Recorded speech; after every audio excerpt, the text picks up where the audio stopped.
Mr. Collins, do you mind testing your mic, please? Just so we will do some roll calls, just so we're able to hear you. Yep. Great. Thank you so much. Sure. Let me know if that sounds all right. It's great. Thank you. Okay. Mr. Chair and TPO board members, I really appreciate your patience. I'm sorry if there was any difficulty logging in. There's always lots of logistics at the same time that Zoom is changing its format. So we are ready to go with a roll call for the quorum, Mr. Chair, if you're ready. Okay. So as part of the Governor Lee's executive orders, we do a roll call. So I'm just preparing you to unmute your mics as we move forward. Andrea Noel. And I know Andrea, thank you, Andrea. Tom Kayalfa. Present. Blythe Bailey. Blythe might still be joining us. Councilman Chip Henderson. Todd Lehman. I'm here. Chester Bankston. Senator Bo Watson. And Senator Watson, if you're an attendee and you called in, if you could just let us know or in the chat box. John Bilderback. Present. Jack McAfee. Bob Colby. Here. Jeremy Bryson. Here. Michael Haney. Ted Rogers is of course here. Ted Rumley. Chris Dorsey. Here. Jeff Long. Here. Thank you, Jeff. Dan Maxwell. David Bennett. Mayor Walker Jones. Tim Thornberry. Here. Darian Collins. Here. Dan Wright. Here. Boyd Veal. Here. And Janice Cagle or Bert Johnson. Do we have a Saudi representative? Okay. Bill Trohannis. Here. And Shannon Whitfield. Present. Thank you. So, Mr. Chair, I'm just confirming with a quick count again.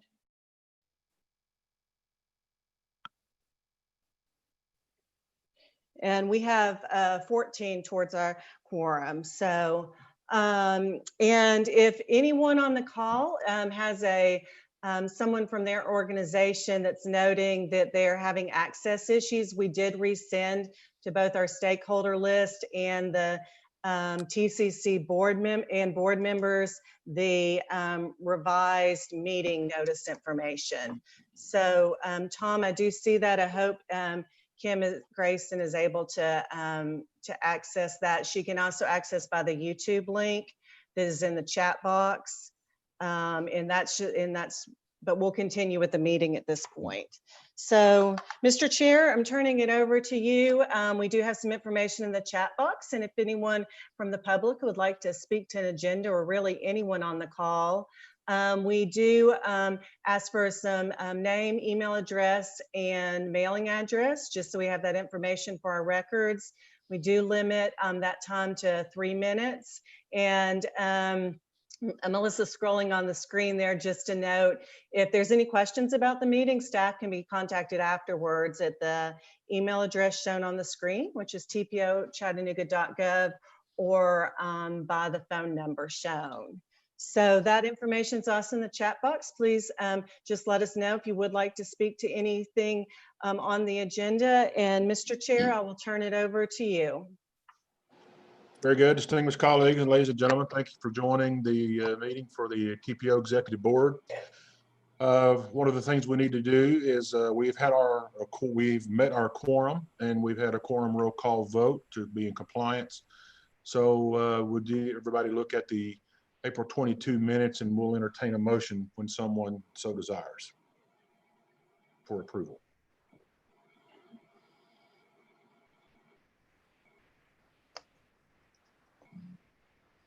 I would ask that when you make a motion or a second, that you actually state your name and do that. That way they can easily track it for the documentation.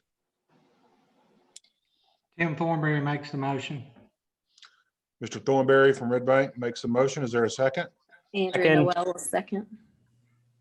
Andrea, I believe that's who said second.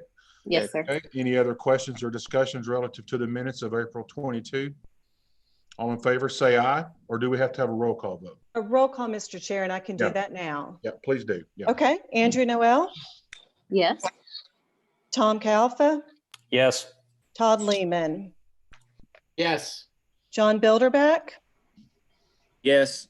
Bob Colby, Yes. Jeremy Bryson, Yes. Ted Rogers, Yes. Chris Dorsey, Yes. Jeff Long, Yes. Tim Thornberry, Yes. Darian Collins, Yes. Dan Wright, Yes. Boyd Veal, Yes. Bill Trohannis, Yes. and Shannon Whitfield. Yes. Okay, thank you for that. Okay, we have approval of the April 22 minutes. Thank you very much. The item number 2 is approved by resolution and amendment for the 2020-2023 Transportation Improvement Program. Thank you, Mr. Chair. Hmm. There's several projects included in this amendment today, so I'm just going to run through each project real quickly.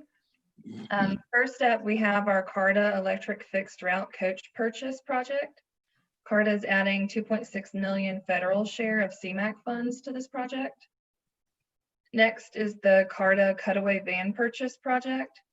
CARTA is adding this project into the TIP with 5339B funds. Then we have the CARTA fixed route coach purchase project. CARTA is adding this project to the TIP with 5339B funds as well.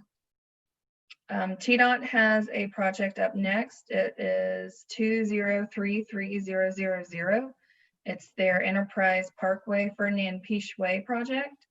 TDOT is requesting to add STA funds in fiscal year 2020 for construction. Next is Georgia 0015538. It's the State Route 3 Bridge Reconstruction Project. GDOT has requested to add the right-of-way phase for fiscal year 2021. Then is Georgia 0013464. It is fiscal year 2021 oversight services for their Z230 and CMAQ projects. Then Georgia 0013465 is fiscal year 2022 oversight services for their Z230 and CMAQ projects. Then Georgia 0013466, fiscal year 2023 oversight services for Z230 and CMAQ projects. Next is Georgia 0016607. It is the County Route 219 Red Belt Road Bridge Reconstruction Project. GDOT has requested to add the PE and right-of-way phases of this project to the TIP. And lastly is Georgia 0016608. It's the County Route 434 Euclid Road Bridge Reconstruction Project. GDOT has requested to add the PE and right-of-way phases to this project into the TIP. Okay, am I to understand that we can do one motion and a roll call vote to improve all of that in the same thing? Mr. Chair, that's the way we do normally do it. I will note that this board meeting constitute the public meeting for this amendment. Okay. We did not have anyone asked to speak in advance. And I do not see that anyone in the chat box. Melissa, has anyone requested to speak to this? Nope. Okay. Okay, public notice and public meeting has been required and been offered. So we will entertain a motion to approve the Transportation Improvement Program additions. So moved. This is Tom Caffa. Thank Second, you. Todd Lehman. Thank you, Tom, and thank you, Todd. A roll call vote, please. Okay. Andrea Noel, Yes. Tom Kalfa, Yes. Todd Lehman, Yes. John Bilderback, Yes. Bob Colby, Yes. Jeremy Bryson, Yes. Ted Rogers, Yes. Chris Dorsey, Yes. Jeff Long. Jeff Long? Yes. Okay, thank you. Sorry for that. Darian Collins, Yes. Dan Wright, Yes. Boyd Veal, Yes. Bill Trohannis, Yes. and Shannon Whitfield. Yes. And Bert Johnson from Saudi Daisy has joined us. Bert, I did promote you to a panelist as an executive board member. If you'd like to vote on the tip item, if you would just show your acknowledgement now.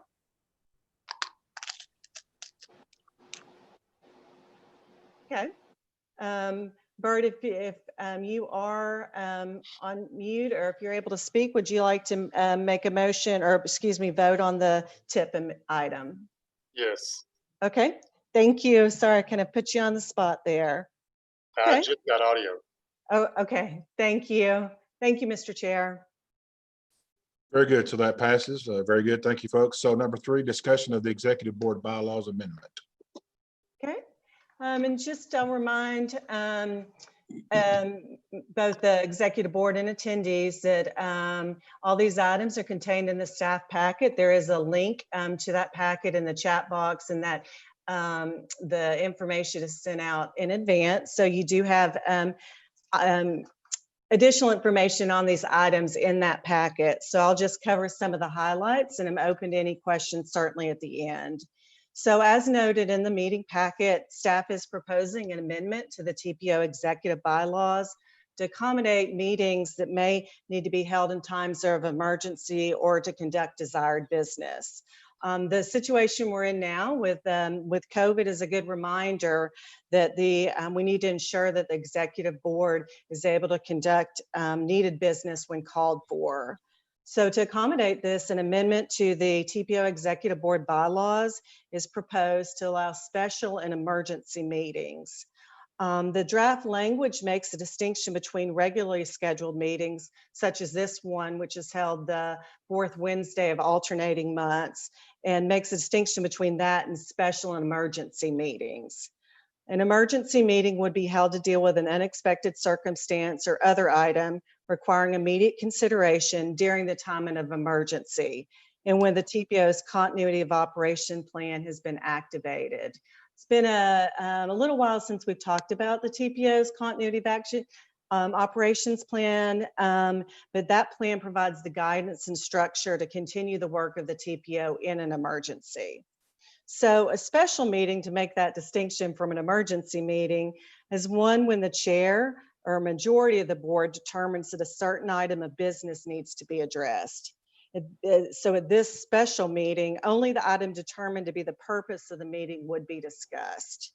And so I don't have an example of when a special meeting would be needed, but it does allow the board to act on if something should arise in a possibly unforeseen event. Both of these seem like kind of a best business practice just in times of uncertainty or if something should arise. So the drafted amendment requires that both these special and emergency meetings have adequate public notice. As these meetings are not our regularly scheduled meeting, it's a little bit more open as to what adequate public notice is, but we would proceed carefully and with legal guidance in the situation of either of these to ensure that appropriate notification requirements are being met. So the item is not an action item today. Just as a reminder, the board's bylaws do require an amendment to be presented prior to action. So I'm open to any comments or suggestions that you might have. I don't know if all of you all have the actual drafted language in front of you, so I'm happy to go through any details if you would like that. But Mr. Chair, I'm open to any comments or suggestions. Okay, does anyone have any comments to that?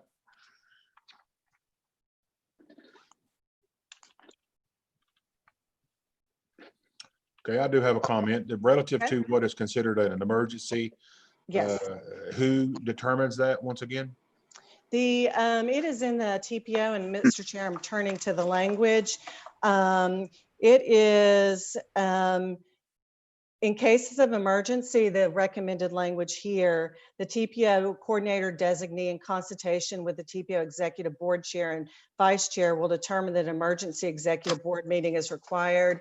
And the emergency is determined in the COOP, if I remember correctly, by the TPO coordinator in conjunction with the TPO executive board chair. So the COOP really details that emergency being a federal emergency, being some sort of disaster, particularly as a regional board, because we do have folks that travel outside of our immediate area.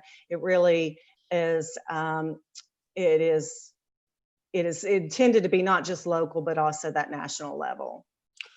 Yeah, so would you agree that the COOP, the continuity of operations plan, the language is specific enough to get the job done, but broad enough to be able to not lock us down on any definition of emergency or ability to function? That would be my concern.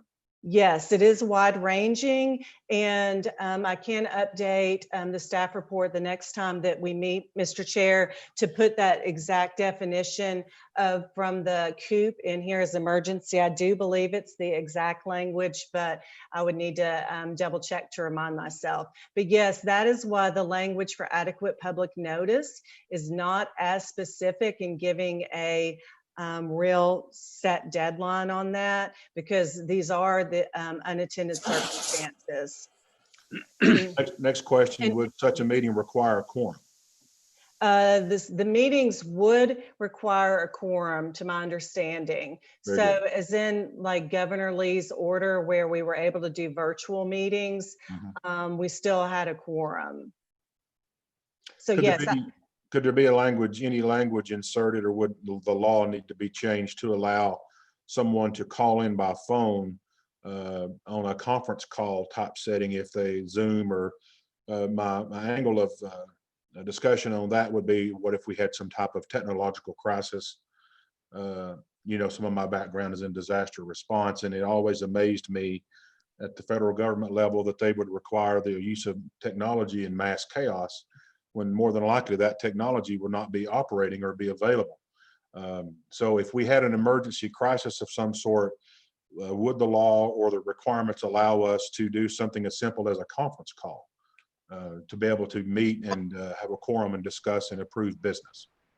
If not, could you check with legal on that? I absolutely will. And we do have some follow-up questions for our legal folks ourselves with the expiration of Governor Lee's order and participation in meetings via conference call or Zoom in this situation. So we'll ask that question and get a specific answer for us prior to the next meeting, Mr. Chair.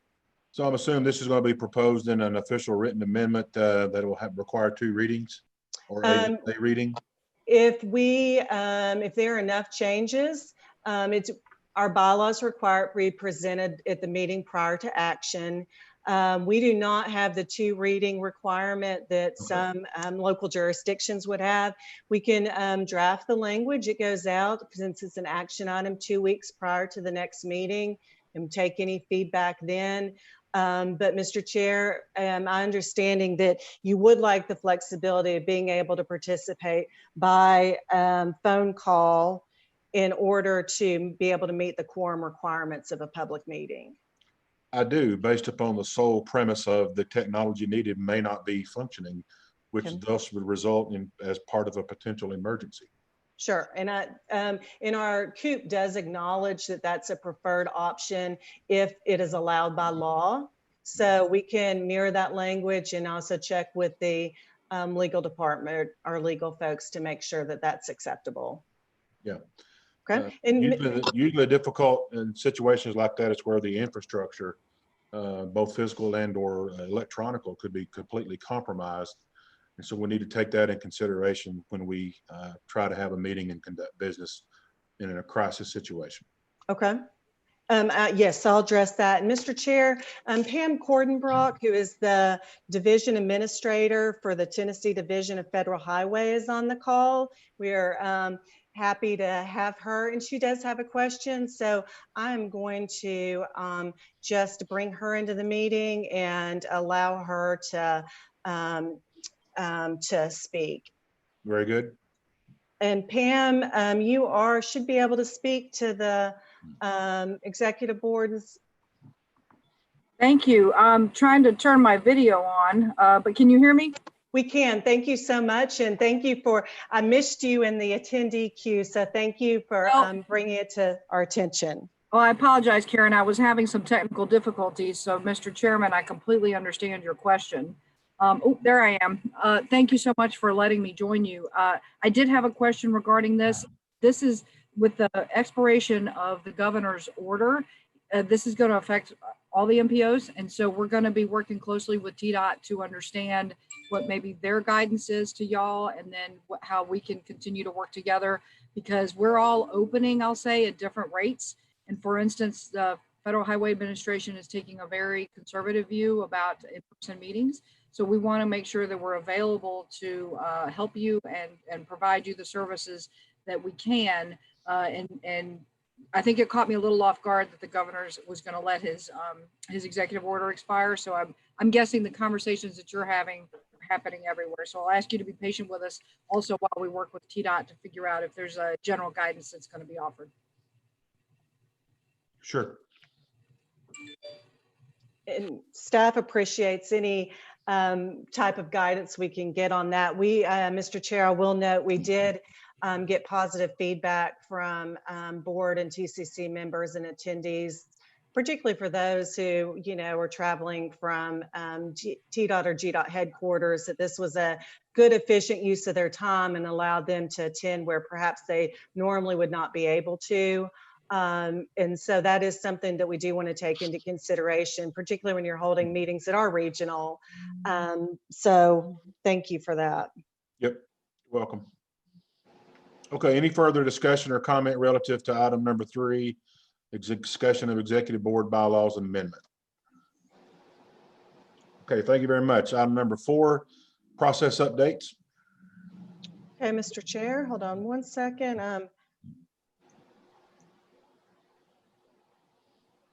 Okay. Yes, Mr. Chair, we have a series of updates from several staff members coming up. As some of them are related, I was just going to ask if we can hold questions to the end. They might answer them as they move through them. And if that's acceptable to you, Mr. Chair, I'll go ahead and address the first 2 items. Please do.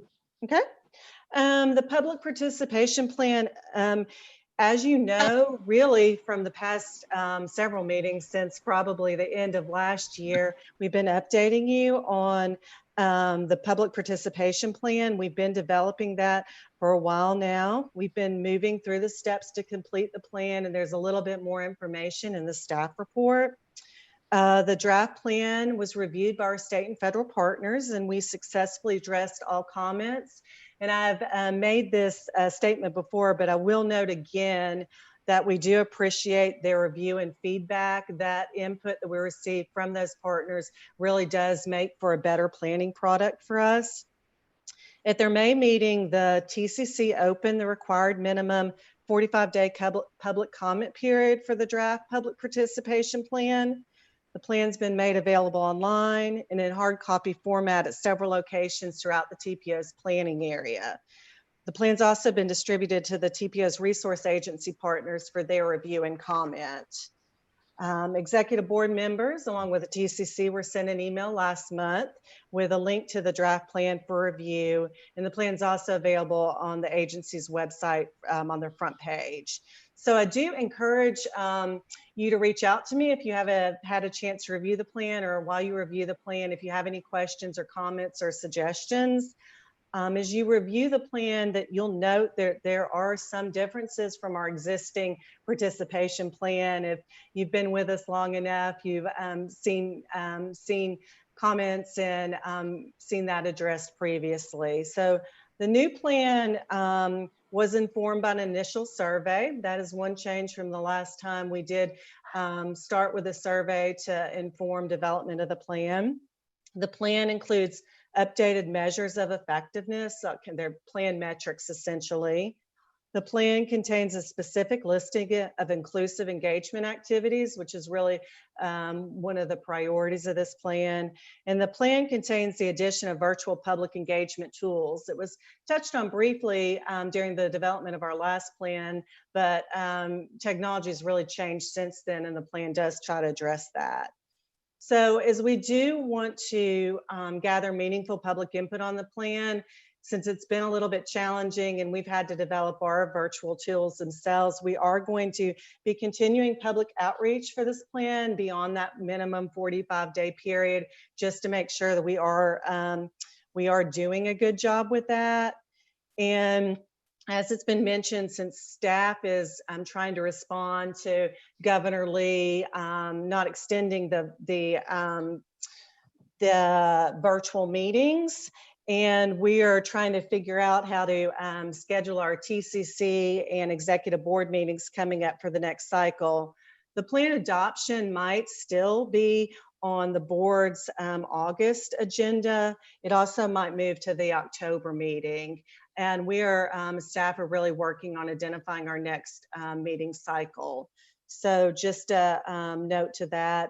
We'll also add, and I've said this before, the draft participation plan is about, I think, 80 pages.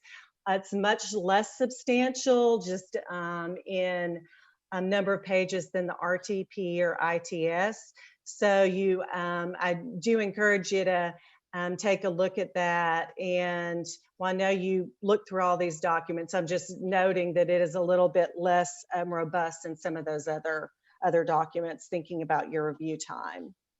So I'm going to move on to TPO consultant procurement, Mr. Chair, and then if there are any questions, I'm certainly happy to address those after we get through this section.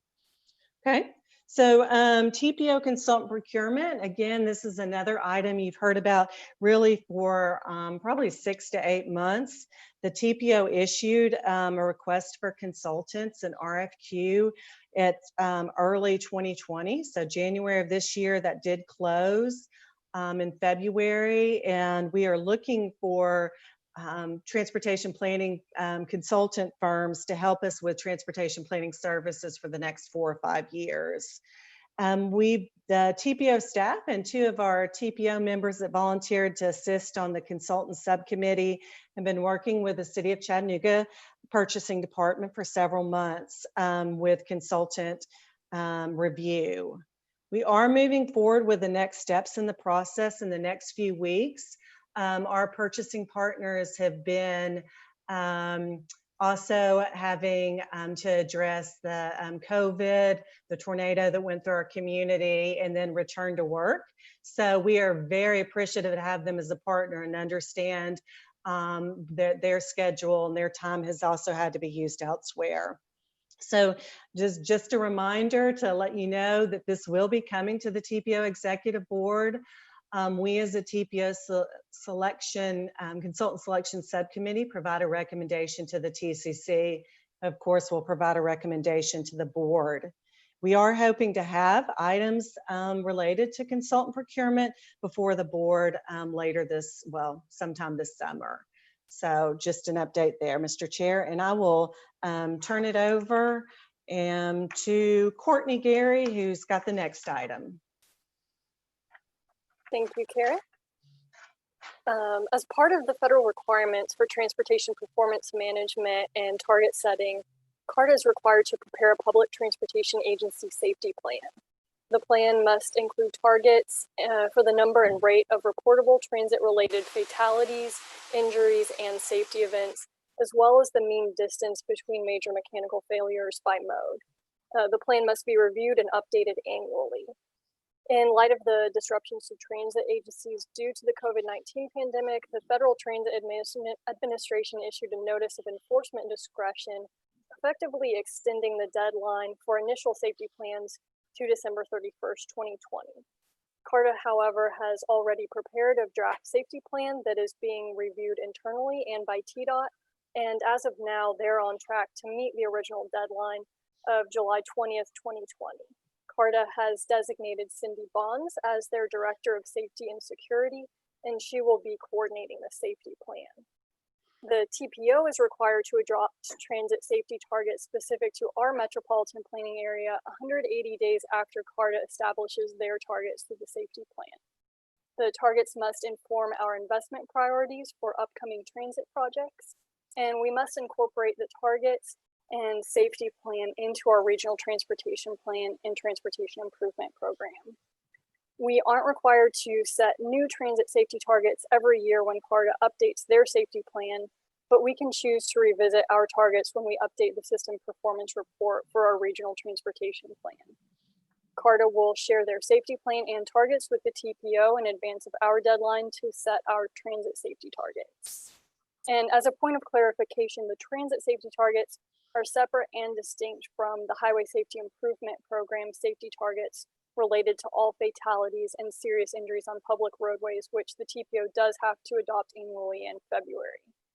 There's no need for action on this item today, but we wanted to inform you of these requirements and make sure you're aware of the upcoming deadlines. Thank you very much. Excellent. Okay, Caroline? Thank you, Karen. So I've got 2 items today that are kind of related and they'll go back to back. But Karen, if you want to just kind of like mark when I start talking about the next point, feel free to interrupt for that point. So the first item is the official notice of the Coordinated Public Transit Human Services Transportation Plan Annual Review. We update this coordinated plan every 5 years in line with the RTP update cycle. And as many of you will probably remember, we just had a major update last year in 2019 to the coordinated plan. So in addition to those major updates, every year with the Human Services Transportation Committee, we perform a review of the plan. That's just to kind of update details about services, hours of operation, service areas, kind of minor details in the plan that might change between the major updates. With the COVID pandemic, we were not able to meet as a group, as a committee in person like we normally would to do the annual review of the plan. And because many of our committee members are serving in kind of frontline positions at human services agencies with vulnerable populations or at our county health department, we decided to just kind of coordinate the annual review over email this year, especially being kind of on the heels of a major review. We know this plan just got updated last year. So we did do that over email several weeks ago, and we received a few details that we needed to update, minor details about hours of operation for transportation services in the area. So that updated version of the coordinated plan is on our website now. It's available on the coordinated plan page of the TPO website. And in your packet alongside this point is also a graph. It's kind of a colorful grid looking graph called the Chattanooga Ride Guide. This is an outcome of a meeting, our last committee meeting, so it would have been in February 2020, with the Human Services Transportation Committee.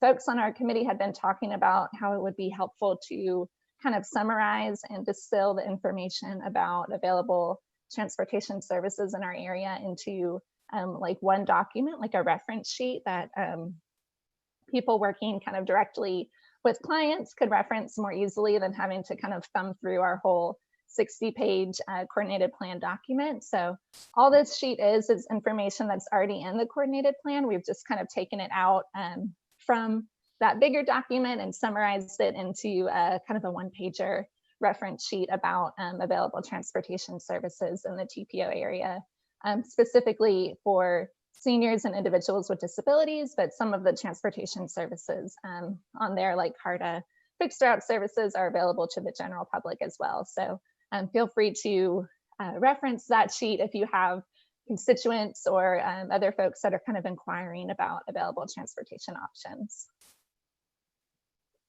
So that is it for the first point.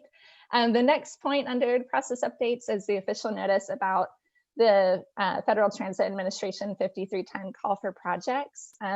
We are opening this year's call for projects kind of between this board meeting and the next time that the board will meet. So we wanted to make sure that you all have the information today and we're able to kind of save the date on your calendars if it's something that's applicable to your work. So this year's call for projects for the FTA Section 5310, Enhanced Mobility of Seniors and Individuals with Disabilities, will be open from July 1st to August 7th.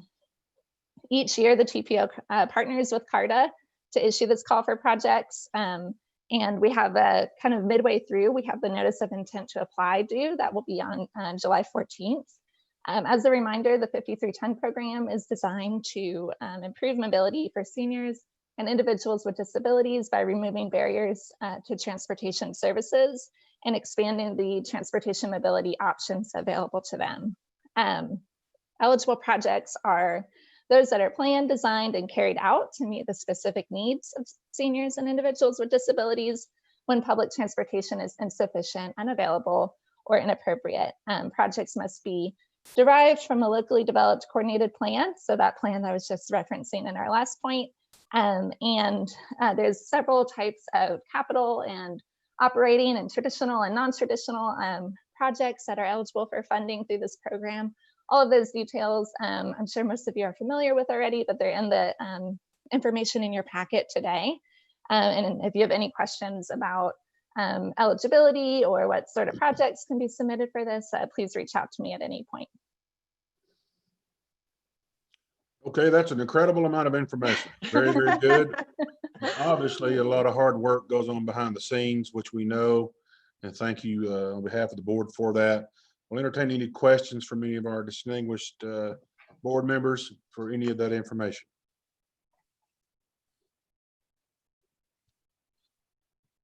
Okay, hearing none. Karen? Okay, Mr. Chair, I'll note that we do not have no one else to speak to this matter, and we don't have anyone that on the call that is chatted in that they would like to speak to this matter. Very good. And the next item, Mr. Chair, are the staff reports, and we will note that we provide those for informational purposes, but during the virtual calls, we've not been going through those in detail, but they are available. Okay, very good. Any public comments or other items of importance since this is a public meeting? Oh, I'm sorry, Pam, you go ahead.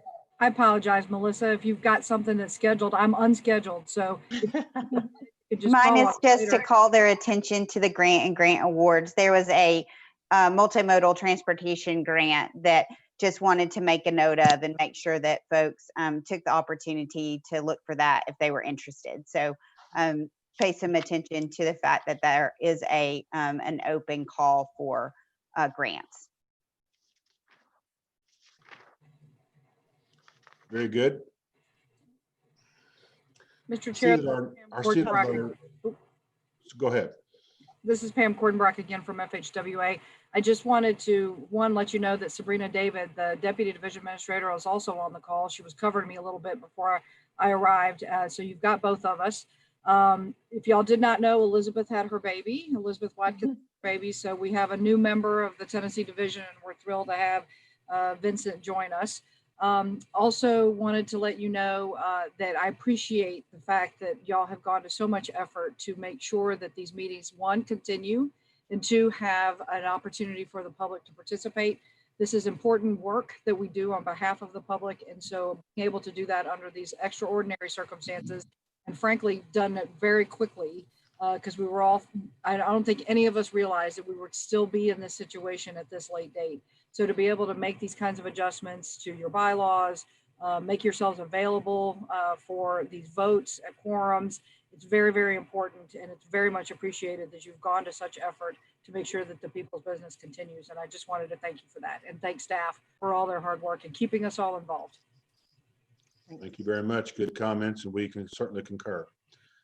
Okay, our next TPO Executive Board meeting is August the 26th at 2020. I'm assuming that's at 1:30 at the DRC as this moment, correct? That's correct, Mr. Chair. And based on whether we're able to have attendees participate via Zoom or conference call, we'll provide that information as we start to share that meeting. We'll note that we are canceling that July 14th. That is on your agenda. So it's highlighted here that we're hoping to reschedule that. And Mr. Chair, I'll note, just because this is a public meeting, that we did not have anyone that asked to speak during this public comment period in advance or online. And that is Okay. all for me, Mr. Chair. I really do appreciate everyone getting through the technology and able for us to host this meeting. So thanks for hanging in there with us the first few minutes while we got everything settled. Absolutely. So I believe we've heard from our federal partners, our state partners, TDOT or GDOT. Any comments or concerns? Okay. Anything else for the good of the order before we adjourn? Thank you very much for your participation. I hear a motion to adjourn. So moved. We are adjourned. Thank you. Thank you. Thank you.